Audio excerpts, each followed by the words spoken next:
ตอนนี้ทีมงานตีเพดานเขากำลังได้ไอ้ว่ามันเปื่อนเบิดครั้ง ได้ เปื่อน หากระไดเจ้าเปอร์เซ็นต์ในจาน คือว่า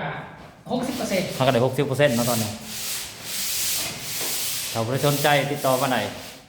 ทั้งเบอร์วอทแอปสไลด์เบอร์วอทแอปเจ้า 020 999 3243เราทองกองเพชรเจ้าของผลงานเพลงเนี่ยก็ที่นัดกันเจคือ ซีซอยค่อยพัง ซีซอยกล้วยฟังกล้วยก็ฟังชอบเป็นเนาะโอ้เจ้าเฮ็ดได้ทุกอย่างทั้งจันเนาะของเพลงก็ได้เฮ็ดอันนี้ก็ได้แล้วก็เล่นคีย์บอร์ดเล่นดนตรีก็ได้สายดนตรีก็ได้ แต่ว่าความถูกเนี่ย อาจารย์ขอถามเจ้าขอสนใจแห้ง ยังนี่ ๆพิษนัดที่กันเจคือเจ้าไปอัดใช้เห็นดนตรีเจ้าทั้งมวลแต่ก็คือใจผม ดนตรีบ่ พิษนัดที่กันเจคือนะเพลงเจ้านะ ที่ตั้งเป็นกันคือ แม่น เฮ็ดดนตรีน้ำจันทร์น่ะมีคน แต่ไปอัดใช่ป่ะนี่ อัดอยู่อาสยาม ไทยพุ่นน่ะโหแสดงว่าบ่ได้แม่นแถวนี้แต่ว่าสนะ เสียงมันบ่ดี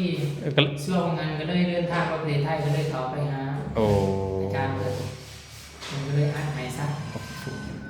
เข้าห้องน้ำ วันนี้เพลงตัวนี้ไผจะเจ้าคิดน่าจะได้แต่งว่าหยังก็เล่าเที่ยวเล่าเคยได้ยินนะใหม่ๆเฮาก็เอาใหม่ๆนี่ว่าปั้นเขาหยังก็ปั้นเขาหยังเขาวเหนี่เหี่ยว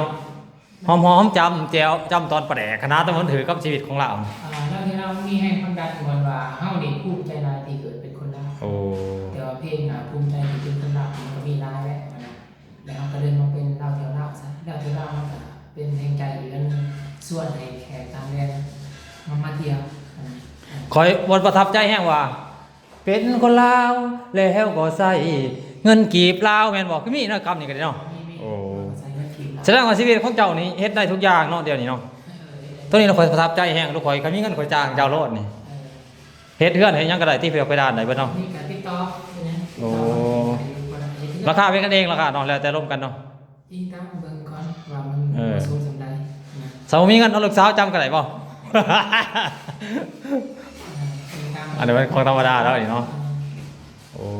กันเองเฮ็ดไปเรื่อยเนาะ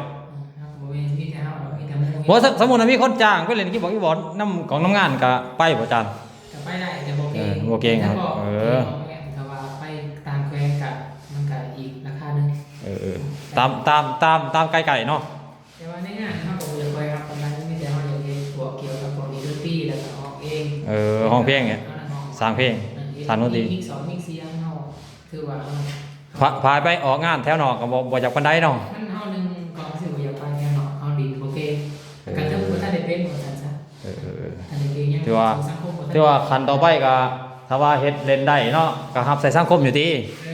นใส่อยู่แต่ว่าเดี๋ยวนี้กำลังเริ่มพัฒนาก ำลังสร้างใหม่เนาะ อืม ธรรมดาเนาะคนใหม่เนาะมันก็ต้องฮู้จักแนวบ่จักแน่สู้ๆอาจารย์สู้ๆ